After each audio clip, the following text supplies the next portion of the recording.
Alex is a solo founder and he's hit $300,000 in annual revenue recently. And I'm going to ask him some questions. Then the rest of the High Signal founders are going to ask some questions. And yeah, we're going to dive into loads of interesting stuff. First off, Alex, thanks a lot for being on the show. It's really great for you to join us.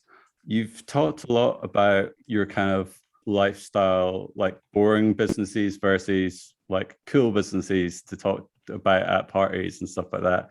Do you want to talk about why you're on the side of running a boring business that funds your lifestyle? Yeah, I mean, I was very guilty of trying to build very cool stuff that sound cool at parties, etc. But I had a very difficult time making money. And what happened was that I had built so many products, and at the end of the day, I was fluctuating around $100 to $200 per month. And all that happened was I might have gotten like a wow from someone if I said, yeah, I'm building this tool that helps people with epilepsy, and it sounds very, very cool. But at the end of the day, I had to go and find a full-time job. So when I was working at my full-time job, I said, I'm just going to take my priorities and just flip them 180 degrees, because first of all, I just want to change my life mostly rather than the world. And secondly, no one really cares about you. Like, even if they say like, wow, or something like that, they've forgotten about you in 5 seconds. So everything you do it for yourself. And what is truly meaningful for me is to have a great lifestyle. And if that means that I have to run a boring business, and we can go into what is truly boring and what is not, then so be it. And I am so happy to be running a simple quote unquote boring business, rather than struggling like I used to building cool things. But I see many people struggling with that. Like, they jump on the new opportunity, like shiny object syndrome is a real thing. Okay, yeah, that's good to know. Do you want to talk about briefly what CyberLeads is, and then we can discuss it some more. Yeah, CyberLeads is a list of funded companies that just received funding, like in the past month, and are likely to outsource specific services. So if you run a design studio, for example, in the monthly list, you will find companies that raised maybe like 2 million, like 2 weeks ago, and they are likely to outsource design. So you will find in that list that signal, and you'll also find like the decision maker's email, so you can reach out and say, if you need any design help, I'm here. On top of that, and which is the biggest moneymaker, so this is like a monthly newsletter. But the biggest thing that I've done recently is offer a done-for-you service. So you receive this list, but many people, especially with cold email, they don't know how to use it properly. Hence why it's got such bad name. But if you want, you could subscribe to the service on top, and I do everything for you. I send the emails and I book meetings for you on your behalf. And that's like the service on top. That's the business. Yeah, that's really cool. I didn't actually realize that you're doing the service on top, but yeah, that makes a lot of sense, because I know that there's a million guides out there on how to write cold email, because cold email is hard. And if you might have, I guess, like the best products in the world, but if your opening email doesn't get read, then it's no use to anyone. So yeah, that's really smart that you're doing the service as well. I think you got a mention on the My First Million podcast recently, which must have been really cool. Did that give you like a big bump in revenue? It did and did not, because it brought many newsletter subscribers, and it did bring some people that were interested in the service I provide, which is where the real money is. But at the moment, I'm not taking any customers, so they're in the wait list. So yeah, it did bring a lot of revenue and a lot of traffic, but nothing insane. But it was really cool. Yeah, no worries. Yeah, I think like when you're starting off the list, do you want to talk about the process of that? Because I think it started off, really bare bones, manual, like one-page website kind of thing. Do you want to talk about that? Yeah, I mean, it still is. Like the newsletter is still almost exactly the same way it was 2.5 years ago, which, I, I'm always in a super state between feeling like an idiot and a genius because it's so simple. But yeah, I haven't really changed much. The only thing I changed was after, I get this data, okay, which is not unique, and other people offer more or less the same data, either as a database, as a newsletter, as a report, as a business intelligence platform. Like there's so many ways they offer this data, and to so many different people, journalists, sales teams, agencies, investors, you name it. But these funded companies, I would collect these. And one big thing compared to databases, for example, is that all these databases, they have like outdated information, wrong information. They don't have decision makers.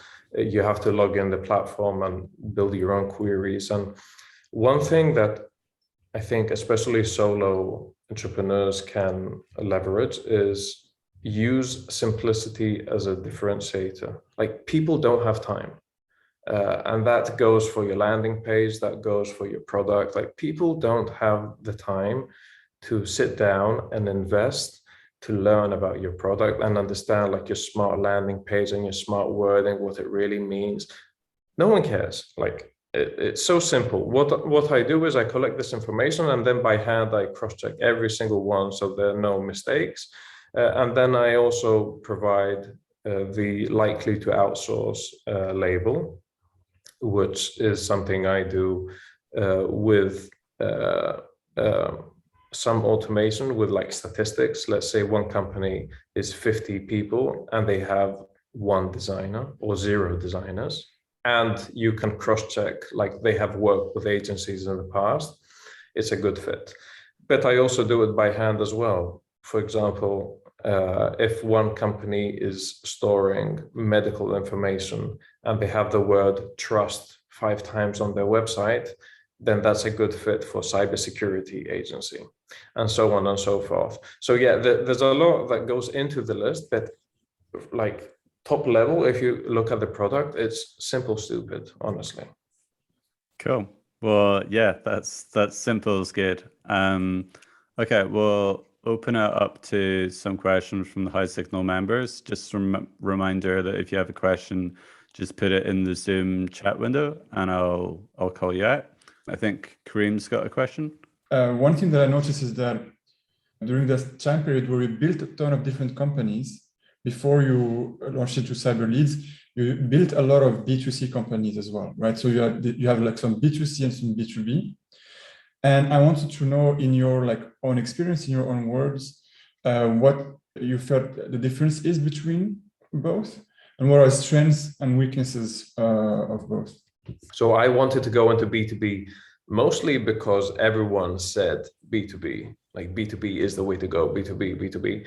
And all the people, many of the people anyway, that had made it as a solo businessman were doing B2B stuff. So I knew that I had to go that way, statistically speaking. The most interesting part, though, was analyzing my own actions. As soon as I was running CyberLeads, I would whip out my credit card and pay for something, no brainer. For myself, I'm very strict. Like I'm not, you know what people are like they won't purchase a 99-cent app on the App Store because it's too damn expensive. However, if it's for your business and it costs $1,000 per month, but it has the potential to save you 10 hours or make you 10,000, you will buy it and you'll be very happy with it.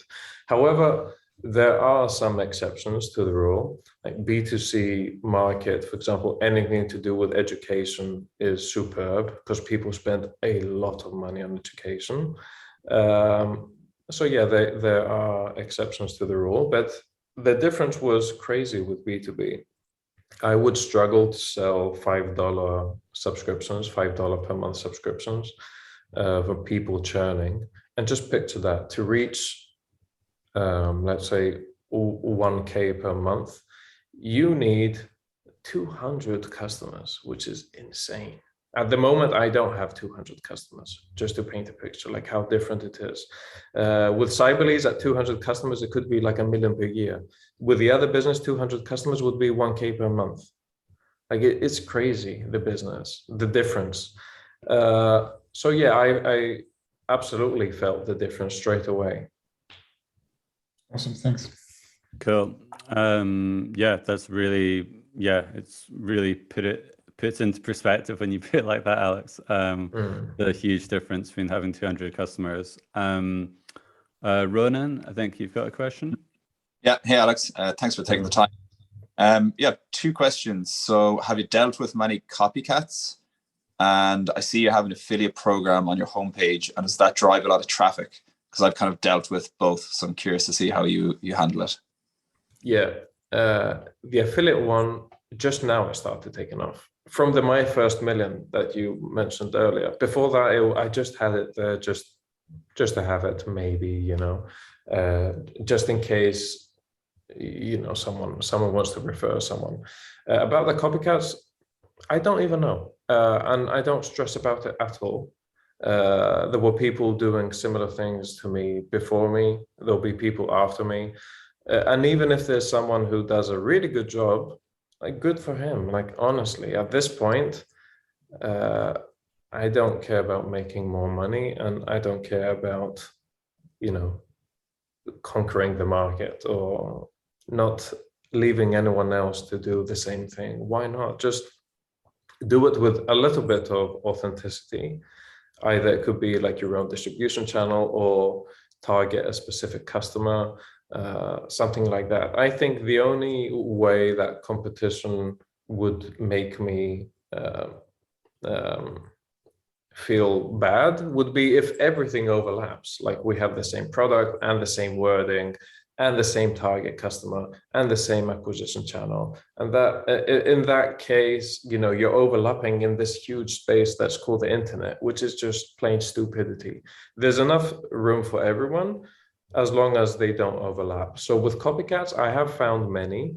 The reality is, Ronan, and I'm sure you know this as well, that 99% of people, they will quit the same way that I quit my 19 products before that, even though I had this false fallacy that it had to be unique. If I found an idea and it was taken, I was like, okay, this idea is taken, I'm not doing this idea.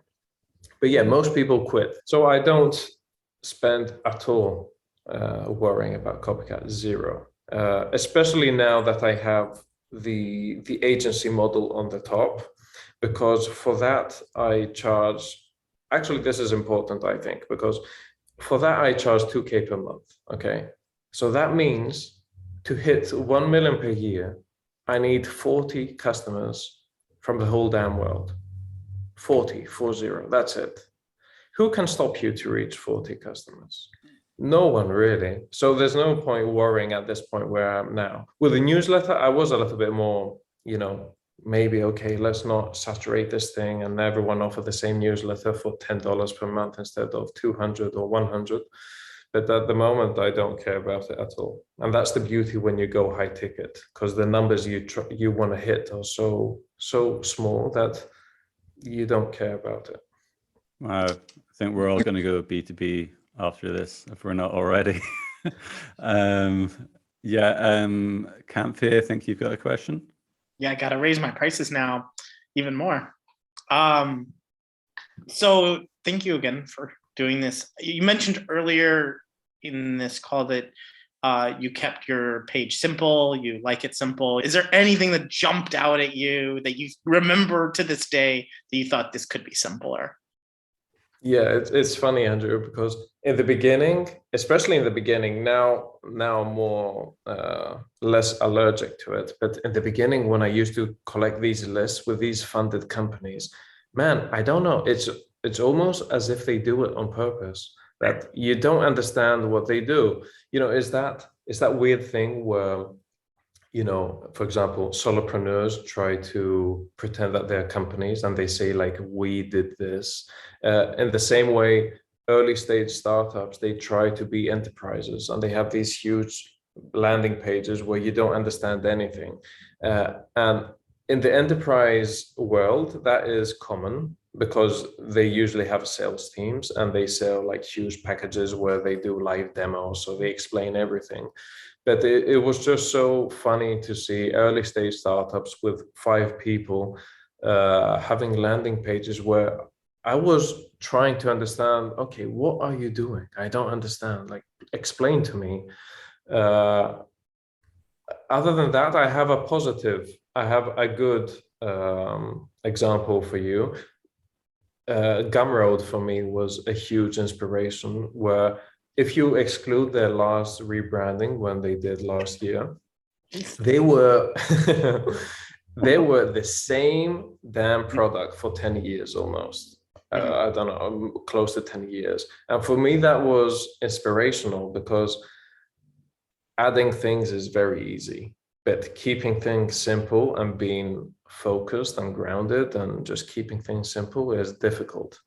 So yeah, Gumroad as a positive example, hundreds of early stage startups as a negative example. I hope I didn't disappoint you with my answer and you were hoping for something. No, Gumroad's a good company, or something. Yeah, Gumroad's a good example. I used to like their page, and they made a big deal about being simple even in their FAQ, and across the board they tried to go as simple as possible in their talking. I'm trying to edit my own language when I talk about what I do, because it's such a simple idea, right? Google Sheets, so simple. I don't have to make it complex, but I do in my complex brain. Yeah, that makes sense. Excellent. Phil, I think you've got a question for Alex. Yeah, thanks, Alex. Where do you get your traffic from? Is it SEO? Is it Twitter? What's your kind of main acquisition? And then I was just on your Twitter there, stalking your top tweet, and I seen something happened in 2020. I don't know what it was, though. It wasn't the pandemic, I imagine. Something else?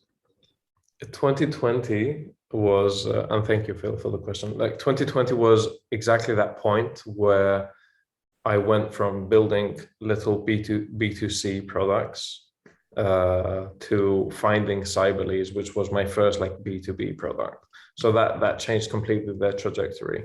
As for revenue, all-time revenue, by far it's Twitter. Lately, it's word of mouth, more than Twitter, which for me is surprising. And I don't know, like, I have no real experience with this channel. Does this continue compounding? Does it go through phases? Like, okay, like a big podcast mentioned you and now everyone is mentioning it to each other. I don't know, but at the moment, like, word of mouth is picking up like crazy.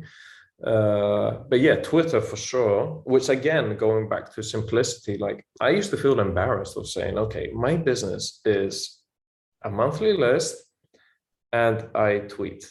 And that's my business. Like, it doesn't sound cool. Like, we want to sound smart and, I have everything figured out. Yeah, but it's mainly Twitter and word of mouth. And yeah, I hope I answered your question. Yeah, no, that's kind of what I expected, but I didn't expect it to be all Twitter, to be honest with you.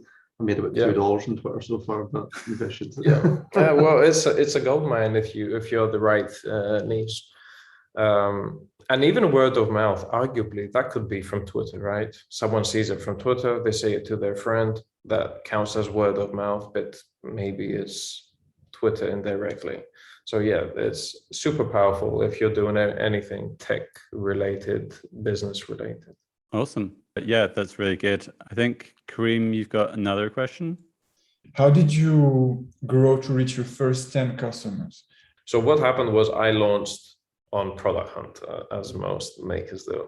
And I did get a few customers from there. And I was so pumped because I was like, okay, this is it. At last, after 2.5 years, I have found a B2B product. At the time, the price was $29 per month when I launched, but I had something like 5 or 6 customers. I don't know, maybe close to 10 I got from Product Hunt. And I was off to the races. Like I was so pumped. But then I realized that, okay, have you seen Finding Nemo, that animation, where in the end, the first they jump into the sea and they say, now what? That's exactly how I felt. Like, okay, now what? So you launch, you have customers, now what? The game is, like you said, it's simple, but difficult. The game is to have one product that people are willing to pay for, and one distribution channel you can utilize again and again and again.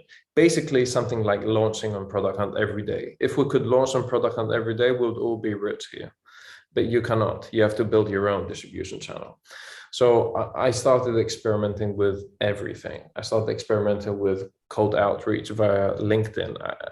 I started experimenting with sponsoring blog posts, Quora, Reddit, Twitter, SEO, just reaching out to my network, you name it, everything.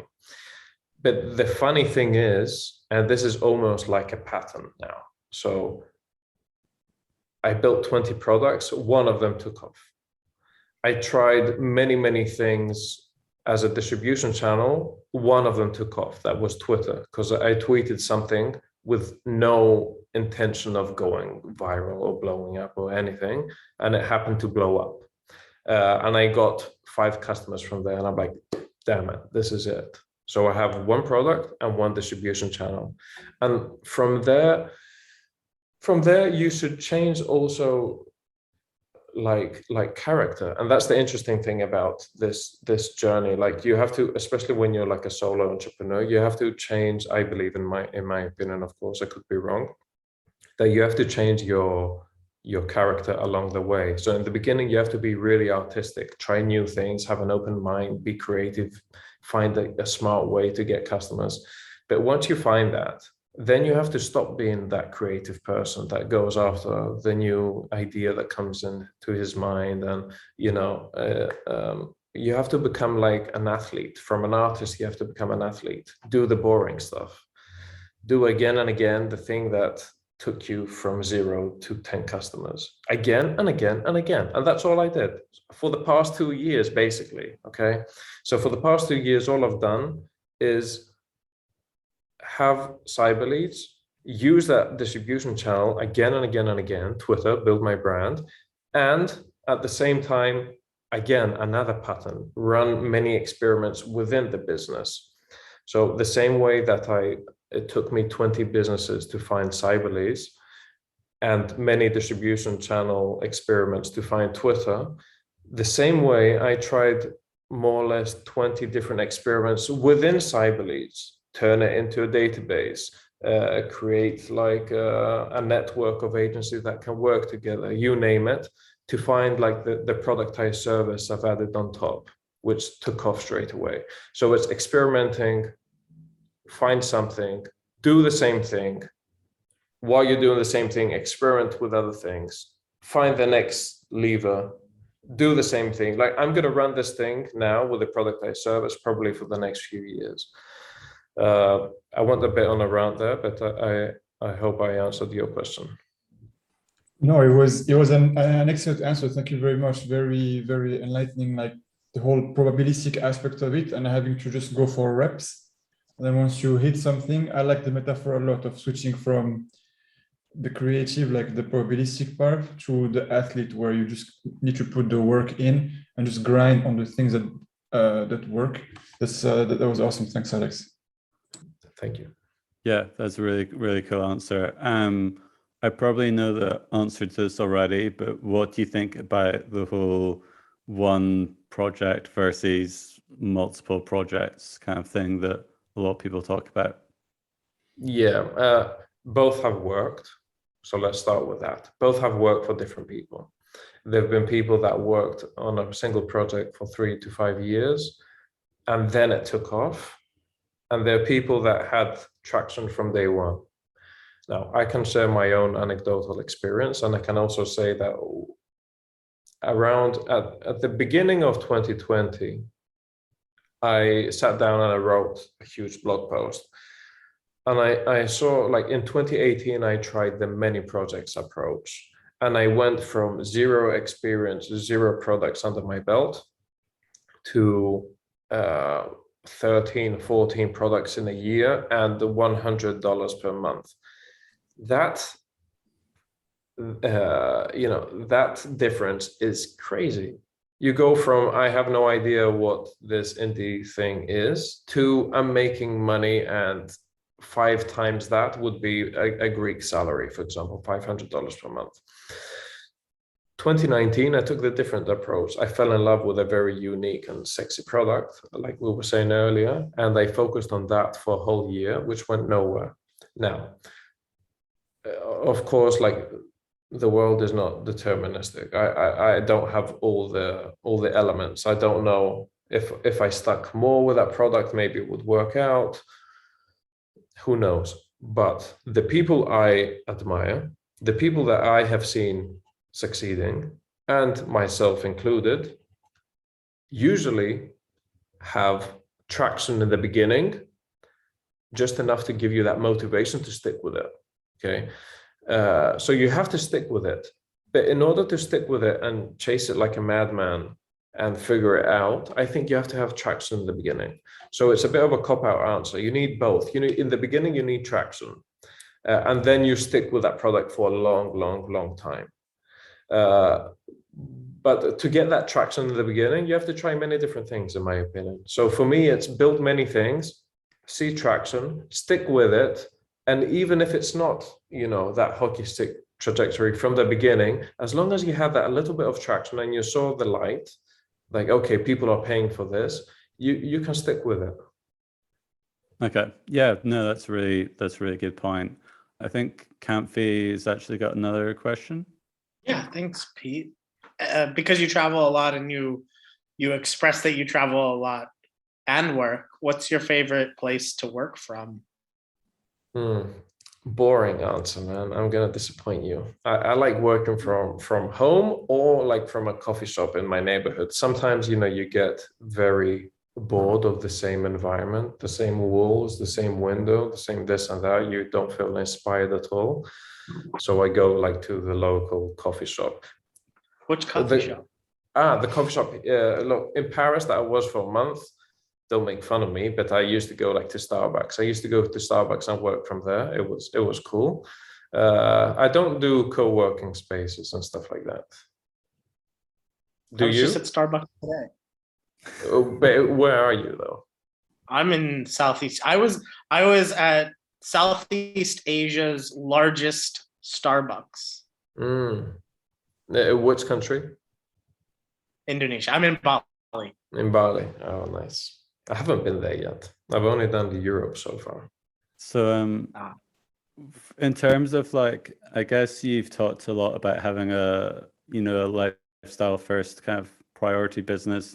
Where have been some of the places you've traveled, like, in the last couple of years? So let's say since November last year, I've been doing a bit too extreme, and I want to cut back a bit, because November I was in Sicily, December I was in London, January I was in Cyprus, February and March I was in Greece, April I was in Paris, May again here in Sicily, June I'm leaving and going to the Canary Islands. But this 1 month in each place is, first of all, it's not sustainable, and secondly, like, you don't enjoy the benefits of the place you're visiting. Like, you don't have enough time to make friends, you don't have enough time to really see the city if you're traveling at the same time. I mean, if you're working, at the same time. So yeah, I've been around Europe mostly. Now I'm gonna go to the Canary Islands and Colombia, and in the winter I'm planning to go to Southeast Asia. I was planning to go to Thailand, which is Yeah, Chiang Mai or the islands? Bangkok, I was thinking, and travel within Thailand as well. Nice one. Yeah, I mean, I guess obviously the world's been shut down for a long time in terms of travel, but yeah, you've done a lot of traveling in the last like 6 months or so. How long are you going to be in the Canaries for? Couple months, probably at least 2 to 3 months. Like that's like my new goal. Like I promised to myself, like don't do that 1 month per place, because I enjoy, even though I enjoy change a lot, I do enjoy like rituals and having a program and having a few friends and going out. So 2 months at least. Nice. Yeah, I might be in the Canaries in the summer. So Yeah. Okay. yeah. I'll see you there. Yeah. Yeah, hopefully. Yeah, that'd be great. Yeah, just to wrap up, I think we've talked on Twitter about like books and like stoicism. You seem like a very calm person with everything, even when we were talking about copycats. You're like, well, I can't control this and stuff like that. Do you have any like favorite books or anything like that? Yeah, you said it before me, like the Stoics, the ancients, the Greeks, the Romans. They are my favorite because they are like practical philosophy, and I think especially in a very counterintuitive world of the internet, where it's a positive sum game. Like just yesterday, I tweeted, because I may come across as being cool, but I'm not really. I do get nervous and anxious, and I have to train myself, and of course you improve, like you have to work on yourself a lot. Yeah, just the other day I tweeted like, yeah, sometimes I worry about competition, then I look up a little bit and I see lead generation companies making 100 million per year, and then I realize how stupid I am. And just you have to work on yourself all the time, and I think for my specific case, where my other people have different sins. Some people, like, they have like shiny object syndrome. That's their big thing. They cannot stick to one thing for 10 years. I don't suffer from that at all. Other people have perfectionism. Like, they want something to be perfect. They cannot launch something or try something if it's not perfect. I don't suffer from that either. My shortcoming is anxiety, like how to handle that, how to live while running a business in tech where you're competing with the whole world while being as calm as can be without caring about anything. That's like my biggest goal. And for that, Epictetus, all the Romans, Seneca, Aurelius, like all those books. Pretty basic, but they are well known for a reason. Yeah, definitely. If people have been reading these books for thousands of years, there's probably a good reason, you know what I mean? I think we should probably let you go just now, but where can we find out about your business and your Twitter and everything? Yeah, well, my Twitter, AlexWest Co, and my personal website, AlexWest.co. And from there, you can find CyberLeads and everything. CyberLeads is cyberleads.com.